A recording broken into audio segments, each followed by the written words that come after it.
Get some!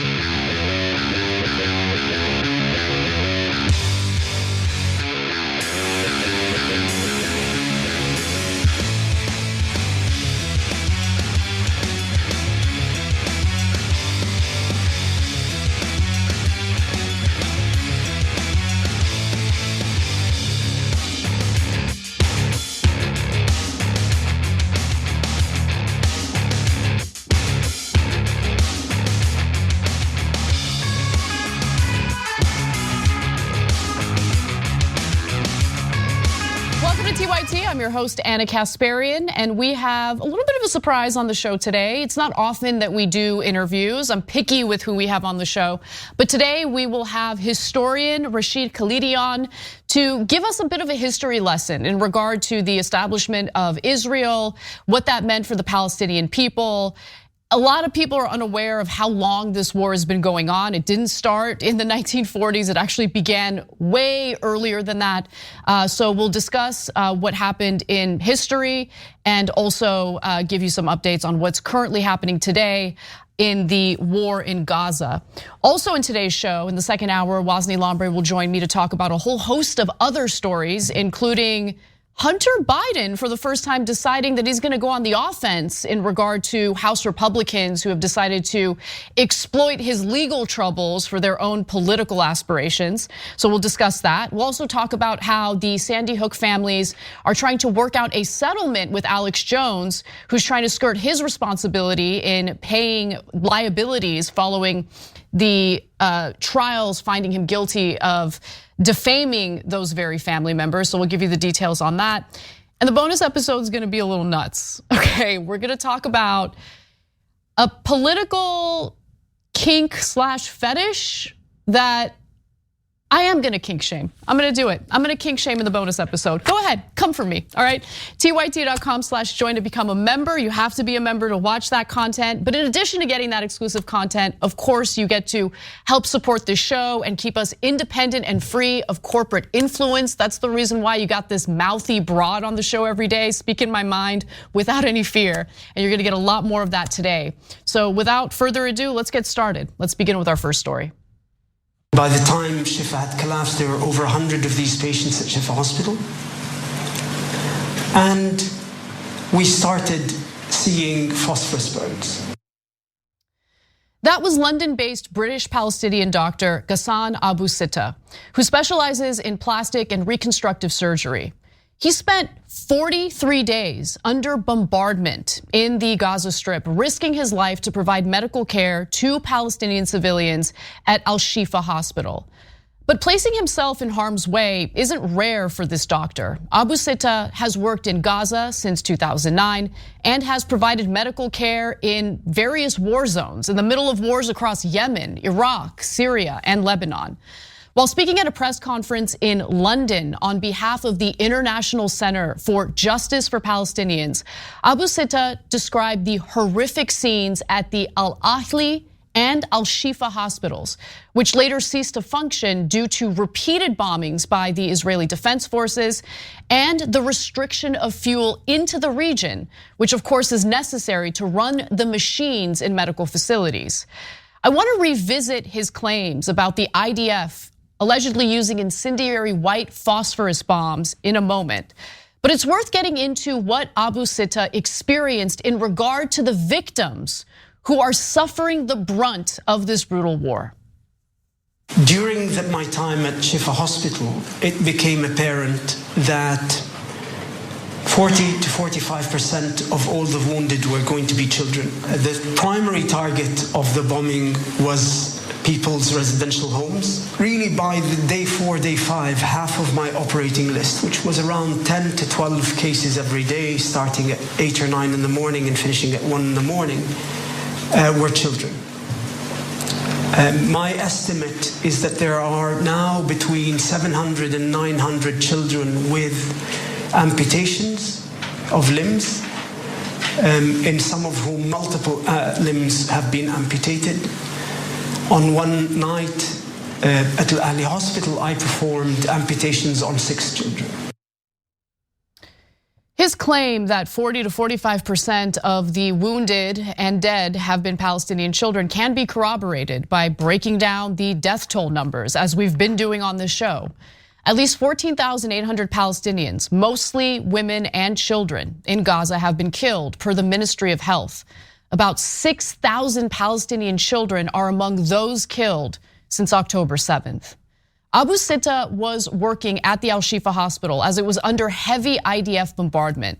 In the next clip, he describes the suffering his medical staff both witnessed and personally experienced during the air raids.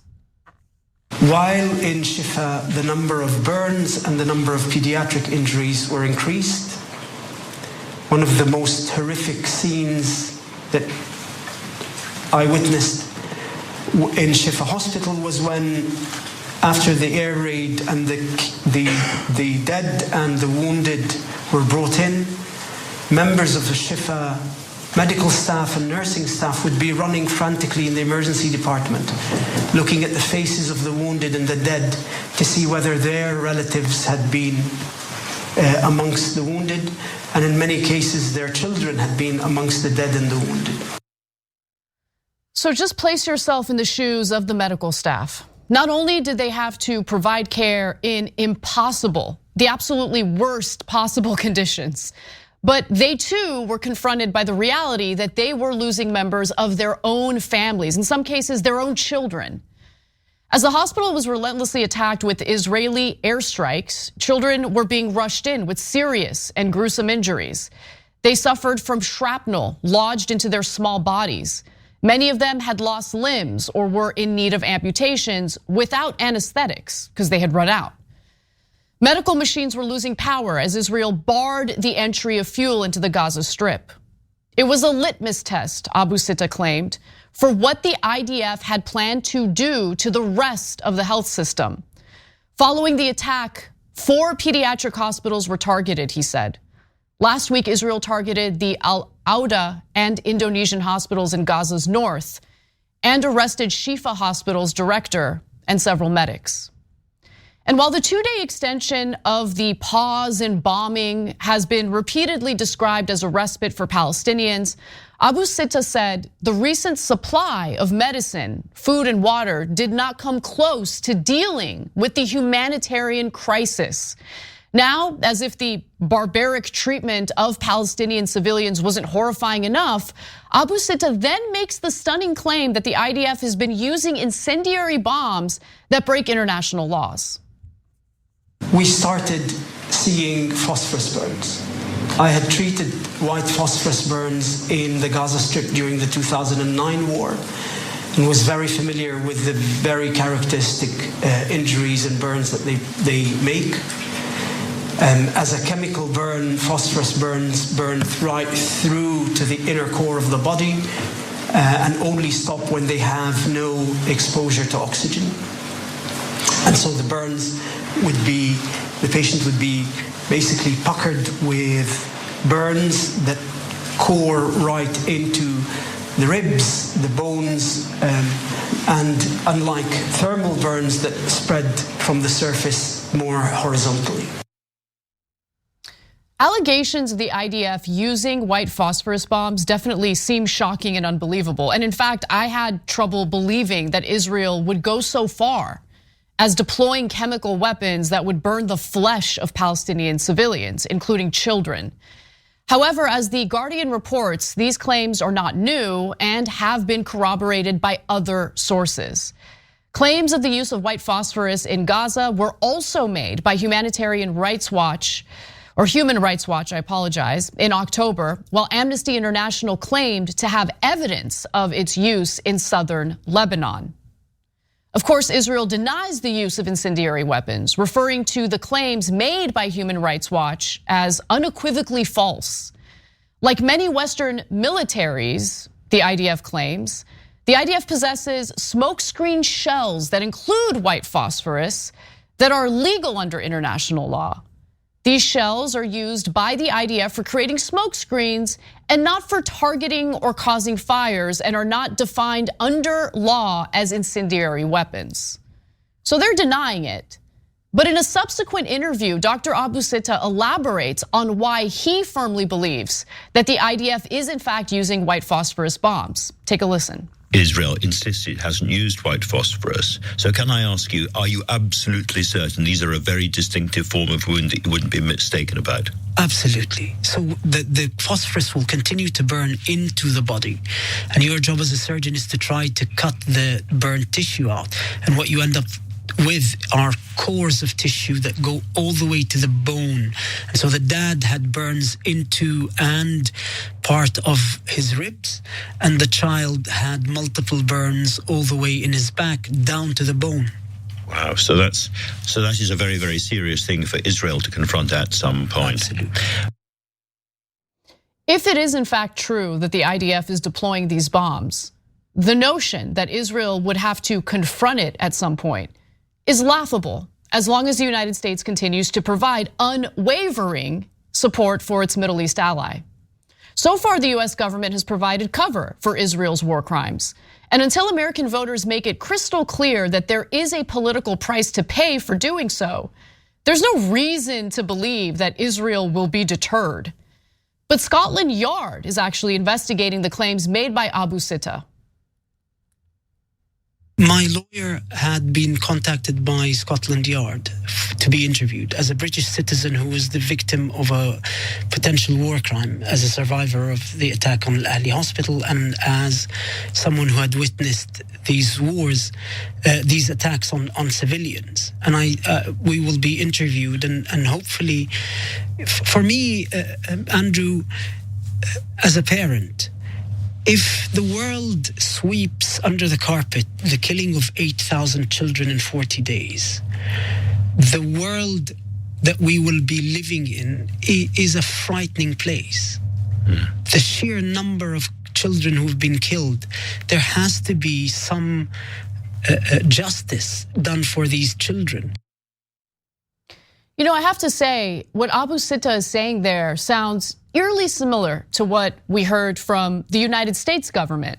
Not in regard to Israel, of course not, but in regard to the barbarism and use of chemical weapons by the leader of Syria. When Bashar al-Assad uses chemical weapons, well, it is a humanitarian crisis, a violation of international law, something that needs to be condemned, something that he needs to be ousted for. I just wish that there was some consistency with the United States government and its condemnations, rather than engaging in these condemnations specifically based on which country they're talking about. If it's an ally of the United States, whether it be Israel or Saudi Arabia, oh, the barbarism's totally fine.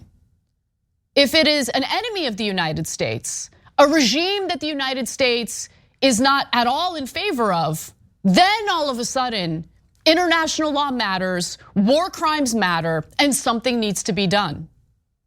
Clearly, the United States government, considering these inconsistencies that I'm bringing up right now, has really no moral leg to stand on. But they love to talk about human rights abuses in countries that they're considering a conflict with. Whether it be a military conflict, a Cold War, as we're currently engaging with China, just keep that in mind. Keep in mind the double standards that we're experiencing in real time. Now, Abu Sitta left Gaza nearly 2 weeks ago. And he says that he feels an overwhelming sense of guilt for those left behind. He says the following, quote, "My fear is even those who are steadfast enough to stay will eventually leave on their own, and we will have what the Israelis want, which is another 1948. This war is the continuation of the 1948 Nakba." Obviously, that fear is shared by many. On October 13th, Israel's defense minister, Yoav Gallant, made Israel's intentions crystal clear. Quote, "Gaza won't return to what it was before. We will eliminate everything." And guess what? The IDF's actions make that clear. What witnesses on the ground in Gaza have experienced make that clear. The dozens of Gazan journalists who have been killed during this war make that clear. It is precisely the fearless reporting provided by journalists like Asil Musa in Gaza that help us really understand the genuine plight of the Palestinians. He shares details of the terror witnessed by those fleeing northern Gaza through Salah al-Din Road. Dogs biting at a human corpse, an exhausted, heavily pregnant woman carrying a toddler on her back, a seemingly lifeless body pushed on a cart. The sites of the Salah al-Din Road, the main highway that runs like a spine through Gaza, remain with those who have walked it. At some point, Americans need to ask themselves how comfortable they are providing financial and military support to a country that publicly boasts about its annihilation of the Palestinian people. I know that I have a problem with it. I don't think any country deserves unwavering, undying, committed support, regardless of what they carry out, regardless of what war crimes they're committing. And the real question is, why is it that the United States government is so obsessed with providing that unwavering support to Israel, even despite what we are hearing about what is transpiring on the ground in Gaza? Luckily, we're gonna have a guest on in the next segment to help us make sense of everything. He's a renowned historian, and he's gonna walk us through the history of Israel, the plight of the Palestinians, and give us a better understanding of how we got to where we are today. Stick around, we'll be right back.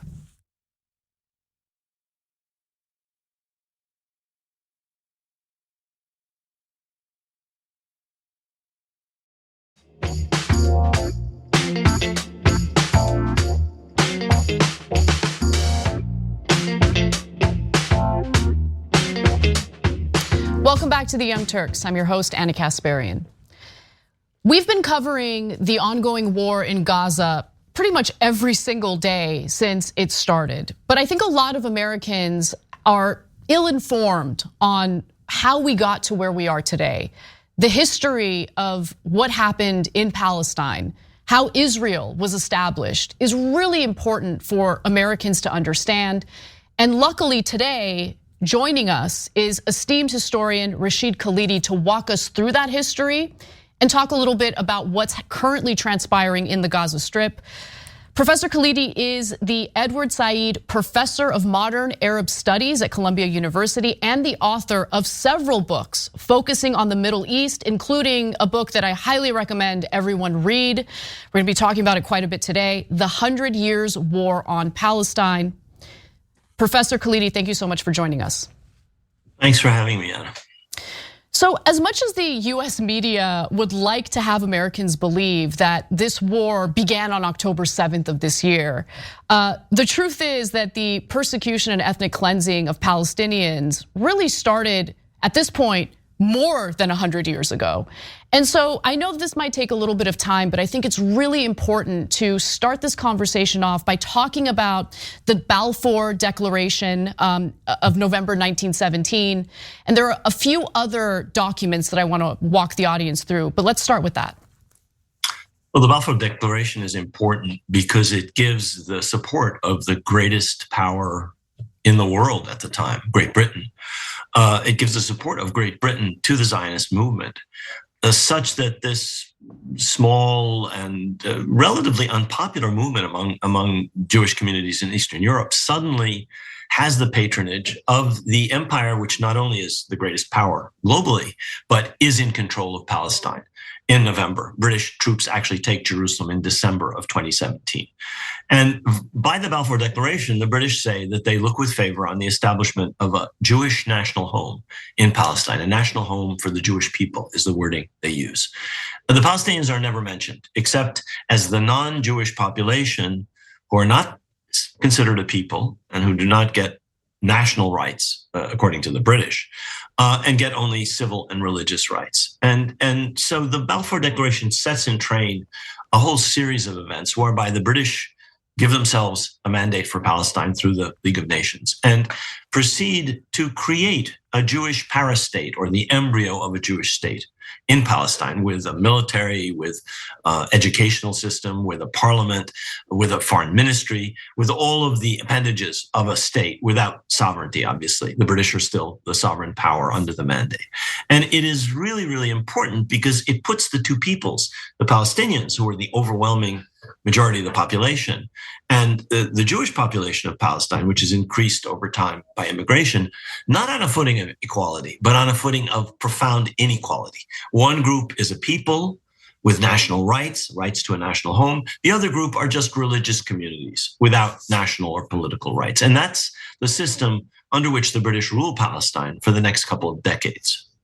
I think the distinction between human rights and political rights needs to be made, because I think a lot of people kind of conflate the two. So just real quick before we continue, can you talk about the difference?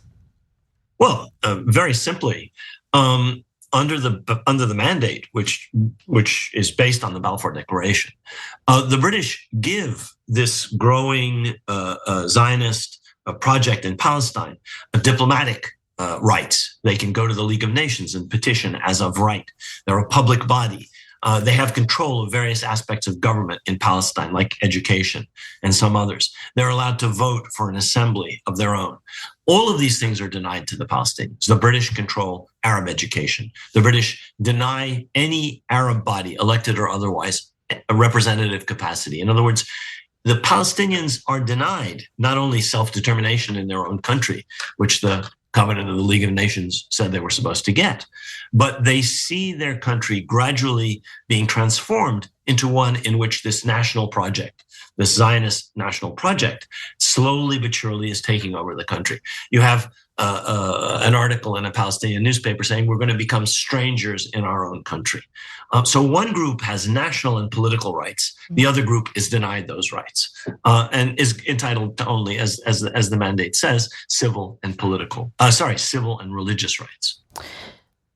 One thing that I have been kind of searching for is a better understanding in regard to what motivated Arthur James Balfour. Like, why did he want to establish a Jewish state? Like, what was in it for him? Well, the Brits, don't do anything because they love the brown eyes of subject peoples, nor Arabs nor Jews. The British did what they did essentially for strategic reasons. They wanted to reinforce the defense of the eastern frontiers of Egypt. Palestine is immediately to the east of Egypt, and they had been worried for years and years before World War I that Egypt might be threatened from the east. And in fact, during the war, the Ottoman army invaded Egypt from the east and arrived on the Suez Canal.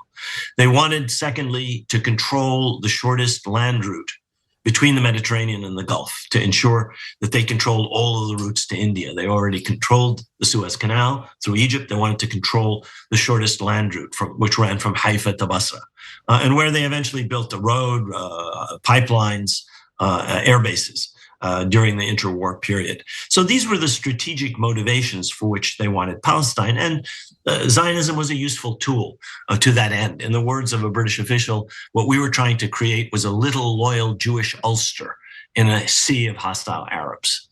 So it was a base for Britain, a strategic base for Britain in the Middle East that Britain was coming to dominate almost completely at this time. Now, what followed the Balfour Declaration was Article 22 of the Convention of the League of Nations, which is an incredibly important moment in the establishment of Israel. So this happened in June of 1919. Can you talk a little bit about what that was and how the Palestinian people were not included in this? Yeah, the Article 22 of the Covenant of the League of Nations declared that the Arab areas, which had formerly been part of the Ottoman Empire, were provisionally independent states. And this was the basis on which they were to be made mandates of European powers with a view to their eventually becoming independent.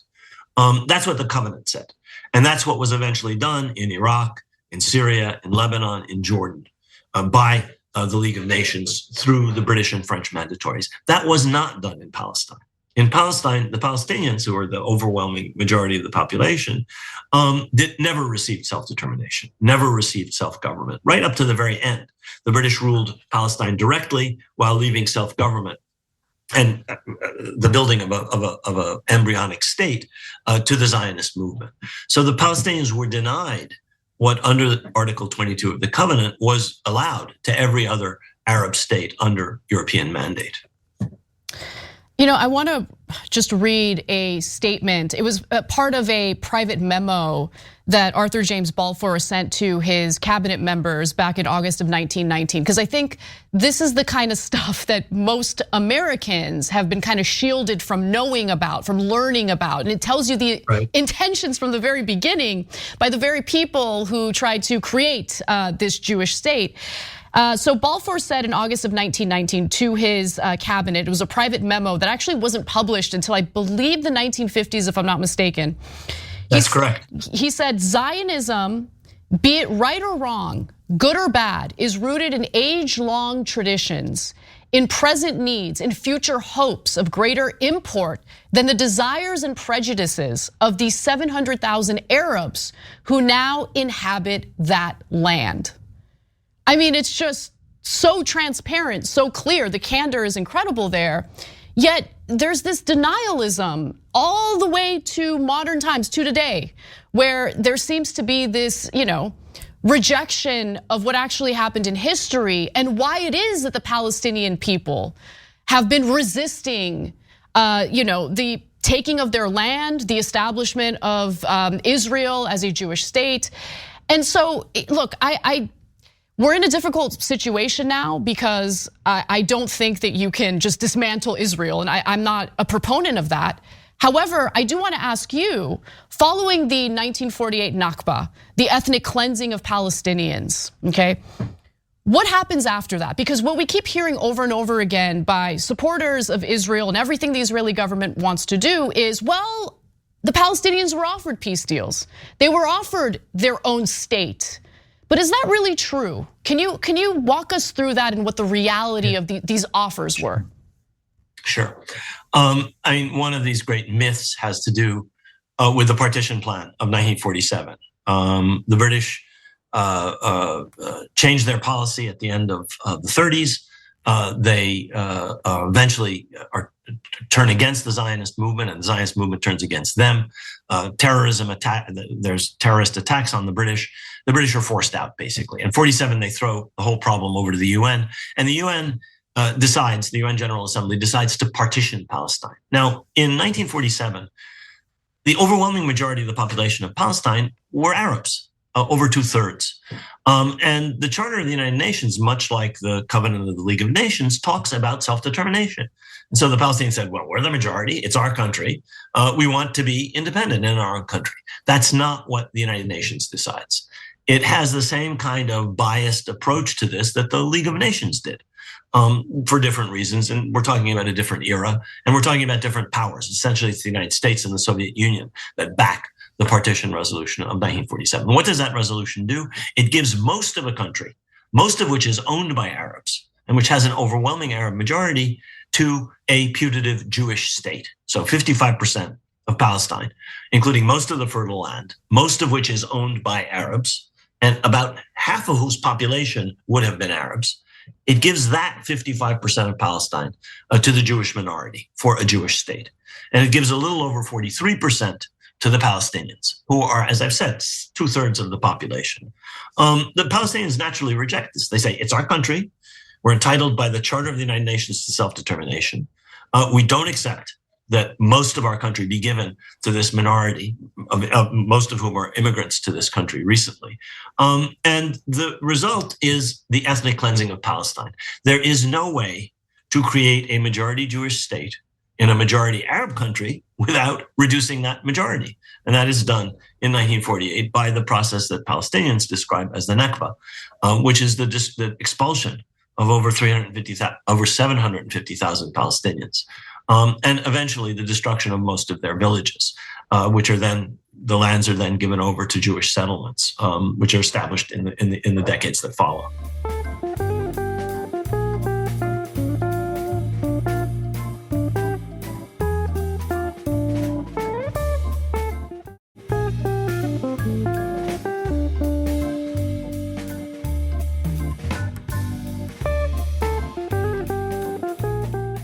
Now, you were involved in peace negotiations. You tried to broker a deal for a two-state solution. And I'm curious what that experience was like. What kind of obstacles stood in the way of accomplishing those goals? There were two major obstacles. The first was the United States, and the second was Israel. I was involved as an advisor to the Palestinian delegation that went to the Madrid Peace Conference and that later negotiated in Washington over 10 different sessions with an Israeli delegation. And what we realized very, very quickly is that the United States and Israel had together established ground rules which essentially precluded the creation of an independent Palestinian state, which would be sovereign, which would be contiguous, which would be viable, which would have control over its own borders. In fact, we were not even allowed to discuss statehood, sovereignty, the expansion of Jewish settlements, Jerusalem, water, borders. We were not allowed to discuss any of those things. The ground rules established by the United States and Israel said you can talk about autonomy, and all of those other issues are deferred until later. We eventually found out that behind our backs, the PLO had decided to negotiate directly with Israel. And those negotiations produced the Oslo Accords, which essentially were the bad deal that was offered to us in Madrid and Oslo. Autonomy over 5 years, and then after that, we will discuss what is to come. And what the PLO did was to recognize the state of Israel at a time when, under Prime Minister Rabin, Israel recognized the PLO as representative of the Palestinian people. Israel never recognized the Palestinians as having a right of national self-determination. Israel has never recognized that the Palestinians are entitled to a Palestinian state, which would be sovereign, contiguous, and viable. You had offers from Rabin and you had offers from other Israeli prime ministers, but as Rabin said in his last speech to the Israeli Knesset before he was assassinated by a right-wing fanatic whose heirs are today in the Israeli cabinet, whose ideological heirs are today ministers. He said, what we're offering the Palestinians is less than a state, and it will involve our control of the Jordan River Valley and of the borders. In other words, Israel was going to give the Palestinians some glorified form of the autonomy that ended up being the maximum that the United States and Israel were prepared to grant in practice. They said state, the Americans, and the United States government has always had a two-state solution. But if you look carefully, the ceiling of what the United States is actually willing to do is invariably whatever ceiling Israel proposes. So you have President Biden now basically reading off an Israeli teleprompter, and every time he opens his mouth on this subject, and essentially saying whatever the Israelis want to do is fine as long as they limit the casualties and so on and so forth. But they want to destroy Hamas, that's fine. And when he says Palestinian state, again, it has those kinds of limitations that we came up against way back in the early 1990s in Madrid and in Washington. You answered my question before I could ask it, because I was curious what you thought about Biden. Publicly, he says he's supportive of a two-state solution. His administration claims that they're engaging in some real tough talk with the Netanyahu regime. But Netanyahu went to members of the Likud party recently. It's a story we're going to cover later today. And bragged about how, look, I'm gonna go against Biden. He's calling for a two-state solution, but I'm the one who can fight the possibility of Palestinian statehood. And now everyone's clowning Biden, but I mean, who's to say if Biden's genuine or sincere in actually wanting a genuine two-state solution where the Palestinians really do have their own independent state and have full autonomy as a result of that? I mean, I'm skeptical at this point. Exactly. I mean, I have two things to say. The first is the United States has rarely gone above whatever ceiling the Israelis have chosen as far as what the Palestinians are to be allowed. The United States has been willing to push Israel on many, many issues, but not on the Palestine issue. I could go back to the 1973 war, to Kissinger, to Secretary of State Baker, and times when the United States has forced Israel to accept things that Israel did not want to do. Even President Obama did that with the Iran nuclear deal. But on Palestine, no American president has ever really pushed the Israelis. And that's even more true of this president, who I think is probably the most committed Zionist ever to sit in the Oval Office. The other thing is the Israeli side. This is a government which comes out of a tradition which way back when it first came into power in 1977 had as its platform, I'm talking about the Likud party, to which Netanyahu belongs, of course, as the leader of that party. They said there will be nothing but Israeli sovereignty between the sea and the river. That's always been Israel's objective, absolute sovereignty in all of Palestine. And whatever happens to the Palestinians is under that ceiling. And the United States has never challenged that. And what I say to people who say two-state solution, you want a two-state solution? Roll back settlements. You want a two-state solution? End occupation. 56 years of occupation, the United States has done nothing to end it. In fact, we give them the guns to maintain the occupation. True. We give them $3.8 billion a year with which they maintain that occupation. We allow tax-free dollars to flow to settlements, 501c3s, headed by people like Jared Kushner, siphon hundreds of millions of dollars to the settlement enterprise. You want a two-state solution? Stop settlement, end occupation, and start arguing with the Israelis about real sovereignty for the Palestinians. No American president has ever done those things. I want to move on to a moment in one of the lectures that you gave. This is literally from 7 years ago, and it's kind of incredible how much you had your finger on the pulse, probably because you are a professor, you're at Columbia, you're probably seeing some stuff on campus that we weren't privy to yet. But I want to go to this video and then ask you about what we're now seeing in regard to protests against the US support, its unwavering support toward the Israeli government. Let's watch. 38% of young American college-age Jews who were surveyed feel that it's difficult or impossible to defend Israel. It's indefensible. I mean, that's a striking and strange number. And obviously, the American political reality doesn't reflect that. Obviously, American media doesn't reflect that. And neither of them will for a very long time. But if that's what's happening at the base, if that's how people perceive things, and we're not talking about an uninformed public, we're talking about college-age kids, then there's going to be some serious problems for this project. So that was, again, in 2016, 7 years ago, and you were referencing a poll that was conducted by Republican strategist Frank Luntz. He was doing this poll for a pro-Israel conference that he was going to do a presentation at, and I think he was probably surprised at what he was seeing in the polling results. What are your thoughts on what we're now seeing among college students today in the United States? And do you think that this movement can grow to a point where maybe the Democratic Party sees the unwavering support toward the Israeli government as a political liability? Well, let me say something before I talk about the change that's going on at the base of the Democratic Party and among young people generally. And this is that at the top of the Democratic Party, from President Biden on down, Senate, House, party leadership, we have an absolute ironclad commitment to whatever Israel wants. In fact, these people are essentially reading talking points that are given to them by AIPAC. Their staffs don't even write this stuff. They have people writing them for them, writing. And if you listen to Biden, I mean, he's saying things that are almost identical to what Israeli military spokesmen and Netanyahu and Israeli ministers are saying. That's the top. That's our government. That's many other institutions in our society, including most of the corporate mainstream media. The base is changing extremely rapidly. Biden's approval rating among voters aged 18 to 34 fell from 46 to 31%.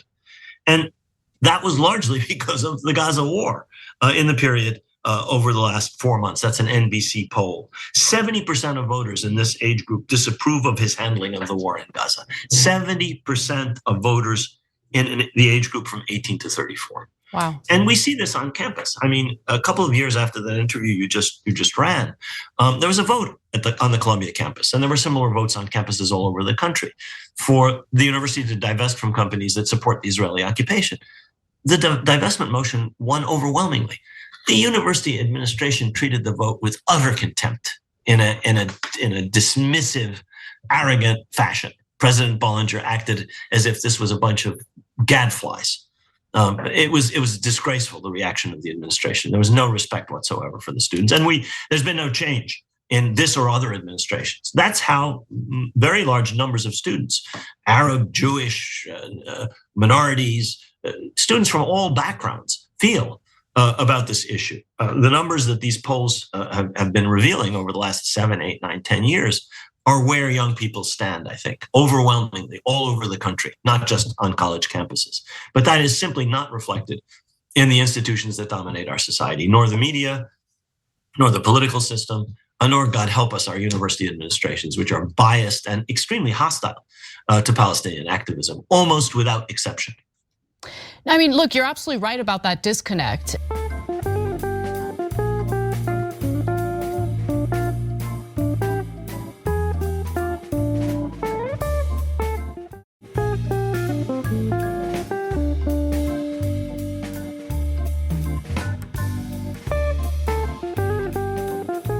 And what I'm wondering is, at some point, what the people in power are gonna have to realize is that it is gonna hurt them. It is gonna hurt them politically. And even Biden, I mean, in an incredible admission, members of his administration in a recent Washington Post piece talked about how, the political liability of going against AIPAC is very real, but now all of a sudden we have a sizable portion of the Michigan population consisting of Arab Americans who came out to vote for Biden in 2020, and it was an important population within a swing state that Biden absolutely needed. Now Arabs are saying, listen, we're gonna sit it out. We're not gonna support Trump, but we're not gonna vote for him, but we're just not gonna vote for president because we don't agree with what Biden is doing. And I sympathize with that. I'm Armenian. My ancestors went through a brutal genocide committed by the Turks, and I can't watch what's happening to the Palestinian people in Gaza and with a conscience cast a ballot for any presidential candidate that will continue the barbarism that we're seeing on our television screens, on our phones every single day. So what would your advice be to American voters who find themselves in this conundrum? I mean, we're in a really difficult situation. This man has endorsed the Israeli plan to continue to attack the population of Gaza until they feel they've quote unquote eliminated Hamas. An unreal goal, but let's go with that objective. So this is an American-Israeli war.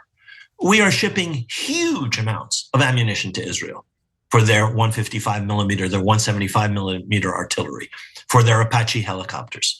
Those are American weapons. For their F-35s, their F-15s, their F-16s, those are American weapons. Their 2,000-pound bombs, like the ones they dropped on Jabalia camp a few weeks ago. It's an American-Israeli war. The president is about to get, when he eventually can get it through Congress, another $14 billion of essentially more bombs and more replacements for the weapons that may be used up killing Palestinians. People across this country, especially young people and minorities, feel this. I mean, I was talking to an Indian American student. She said the kind of colonial racism that you get here, it reminds me of what my ancestors went through in India. African Americans say you go to Palestine and you feel like you're what your grandparents told you about Jim Crow and segregation in the South. I mean, each part of the American population, especially younger people, are sensitive to these things. And how we vote, I'm not young, but how people who feel like I do and you do vote is going to be a real problem. I think he'll lose Michigan if he doesn't change his policy very, very quickly. I think he may lose Pennsylvania and other states where young people, where minorities, where Arab Americans, where Muslim Americans, where the very large number, I talked about the number of Jewish students in 2016 who felt they couldn't support Israel. That number is even larger today. I think Jewish Voice for Peace on some campuses has more supporters than the groups that support Israel among Jewish students. Those people won't vote for Biden, or at least are going to have real difficulties voting for Biden. Most of them won't vote for Trump, of course, but that may hand this election, God help us, over to Trump. So it's a dilemma, and I have no answer for it, but I don't see how I could vote for this man. I mean, he's killing people. My niece's family is in Gaza. Mm-hmm. They're in danger every day. And many of my friends are there. I know people who are there. It's something that you simply cannot abide, that we are participating in this slaughter. Yeah, well, I clearly share that dilemma with you. I'm gonna end on one final question, because you mentioned something in the context of an interview you did with Novara Media. Great interview, by the way, everyone should watch it. But you made a reference to legislation having to do with this war. So let's take a look at that, and I'd like you to elaborate, because this is news to me. Let's watch.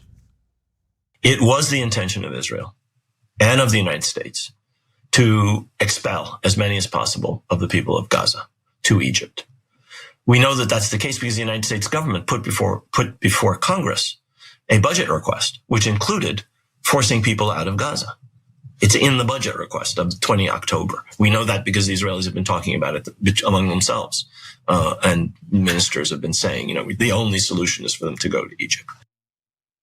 Now, I'm very aware of the various statements made by members of the Likud party, documents indicating that they do intend to push Palestinians out of the Gaza Strip to Egypt.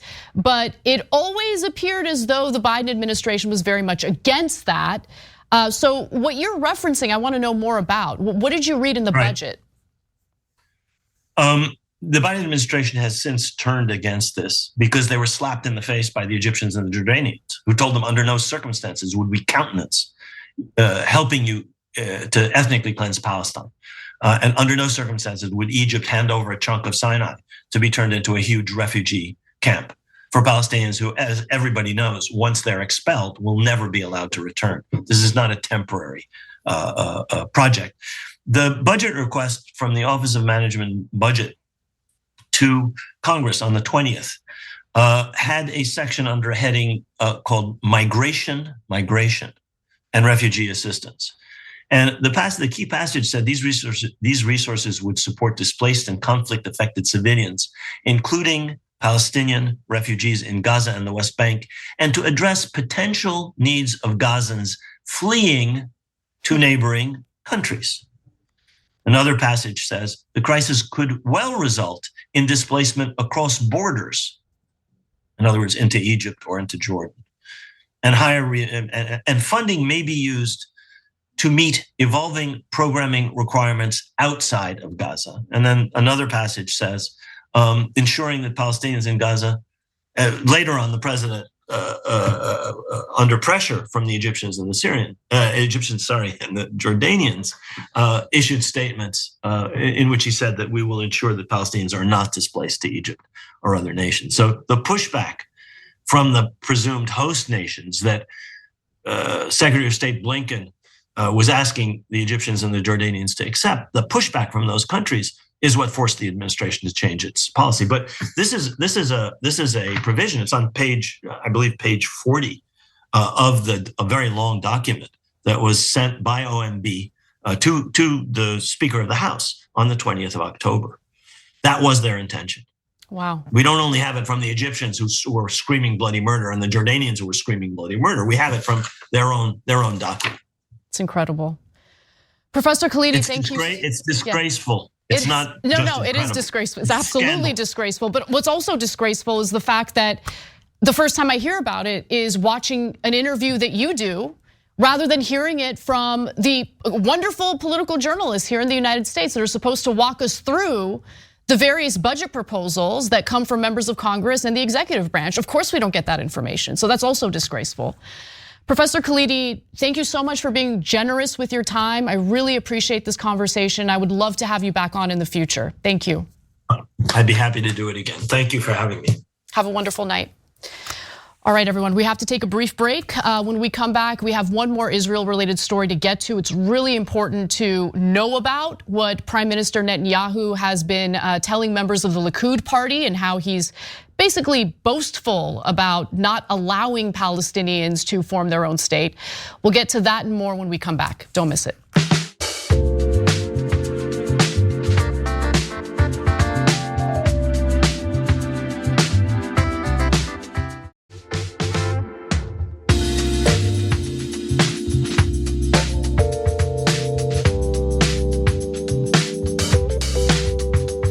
Welcome back to the show, everyone. We're gonna do one more Israel-related story because it's super important for you to know about, and then we'll take a break and bring Wazni Lambre on for the second hour of the show. In the second hour, we have completely different stories to get into. We're gonna give you an update on the Alex Jones settlement as it pertains to the Sandy Hook families who were defamed by him relentlessly. We're also gonna talk a little bit about how Hunter Biden has gone from playing defense to playing offense against House Republicans who have basically exploited his legal issues for political gain. So we'll get to all of that later in the second hour. For now, though, let's talk about the conversations that Netanyahu's been having with members of the Likud party. While President Joe Biden keeps reiterating that he does in fact want a two-state solution where the Palestinians will have their own independent state that they will have control of, Israeli Prime Minister Benjamin Netanyahu is actually appealing to members of the far-right Likud party, the party that he's from, of course, for support so he can remain in power despite how unpopular he is, but more importantly, by arguing that he is the only one who can prevent a Palestinian state. That is what he is saying. So we first learn about this through a tweet or a post on X, if you will. So let's go to this.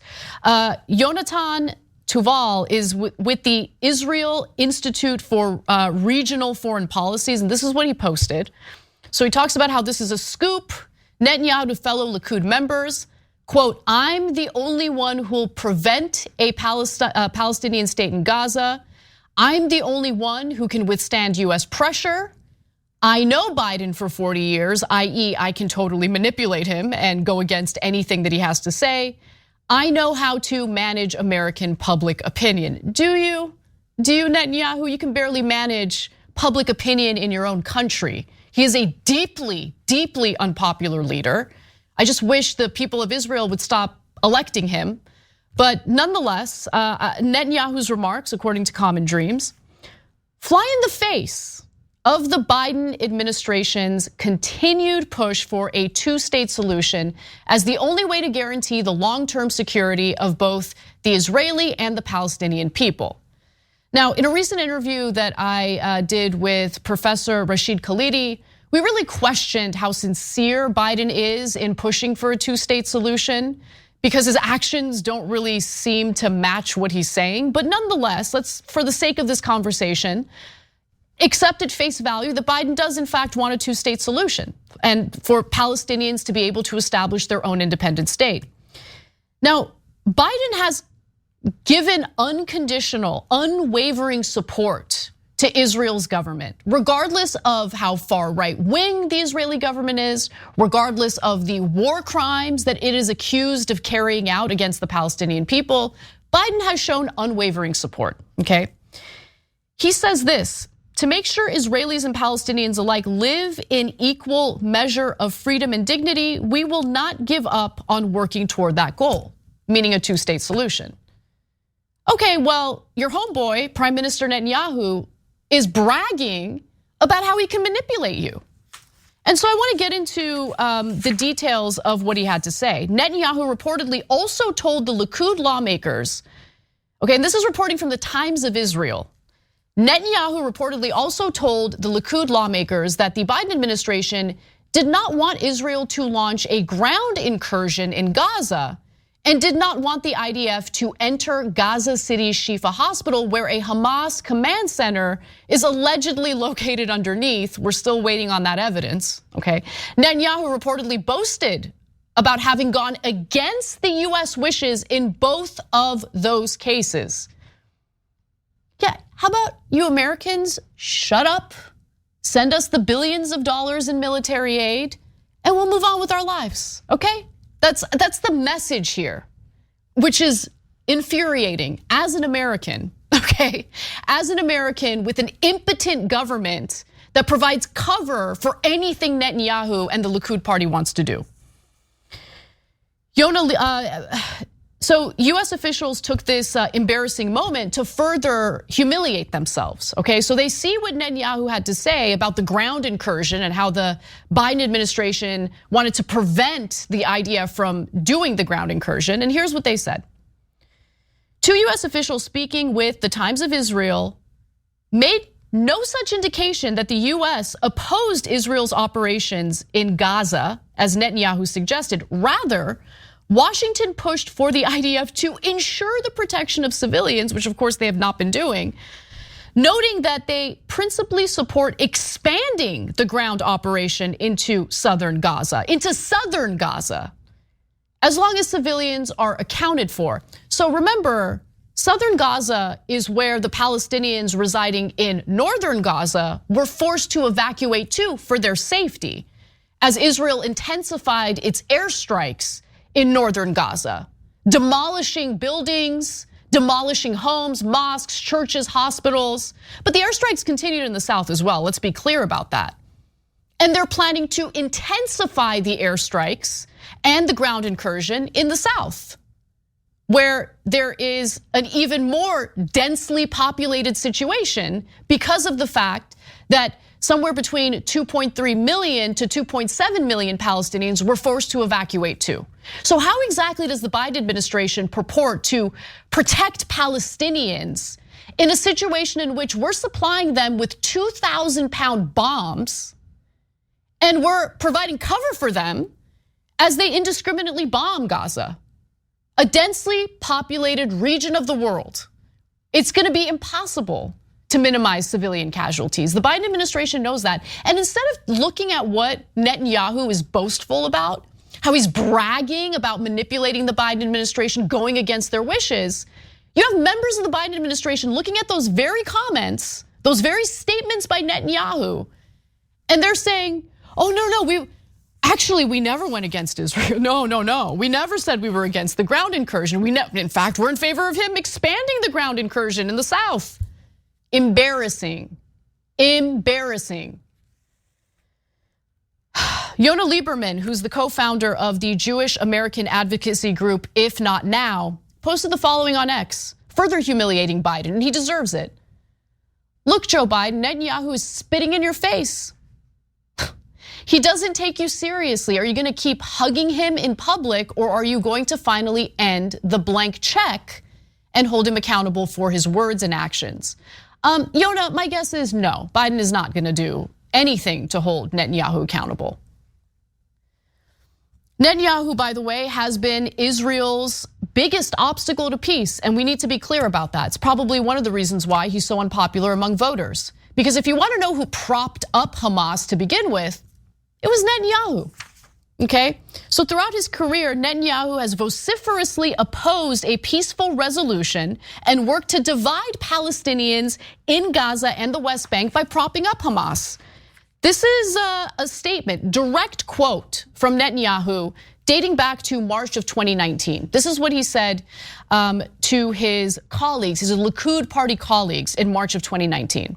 Quote, anyone who wants to thwart the establishment of a Palestinian state has to support bolstering Hamas and transferring money to Hamas. This is part of our strategy to isolate the Palestinians in Gaza from the Palestinians in the West Bank.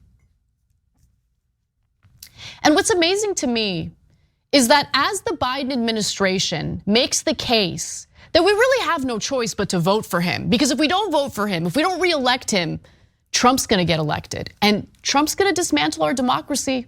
He's a real threat to our democratic process, everyone. He really is. It's funny that Biden makes that case, because if we lived in a country that had leaders that value our democracy and the voice of the American people, Biden would really reconsider his unwavering support for Israel and Netanyahu's far-right government. In fact, take a look at some of this recent polling. According to an August Pew Research Center poll, 42% of Americans said they have no confidence in Netanyahu. 32% said they have confidence in him, and 26% of Americans said they had not heard of the Israeli premier. Views of Netanyahu varied by political ideology, with Republicans more likely to have confidence in him than Democrats. So 49% of Republicans, I mean, it's not even a majority of Republicans who have faith for Netanyahu or support toward Netanyahu. Only 17% of Democrats support Netanyahu. 17% Democrats, the very voters that Biden is supposed to appeal to get elected, to get reelected. So if we lived in a real democracy, the thoughts, concerns of American voters, especially in the Democratic Party as it pertains to Biden, would matter. But, very clearly there is a disconnect here. And he's not hearing the American people. He is hearing the insults and the mocking rhetoric coming out of Prime Minister Netanyahu. And he looks at that and says to himself, how can I make it easier for them to access the weapons stockpile that we have based in Israel? That's what he's doing. That's Joe Biden for you. And then he's gonna turn around and shame everyone who refuses to vote for him. Yeah, I don't comply. We got to take a break. When we come back, we have more news for you, including Hunter Biden finally fighting back against Republicans in the House who have been investigating him relentlessly and coming up with nothing. Come right back.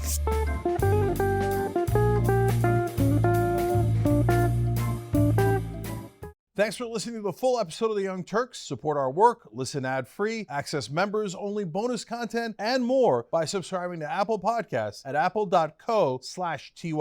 I'm your host, Cenk Uygur, and I'll see you soon.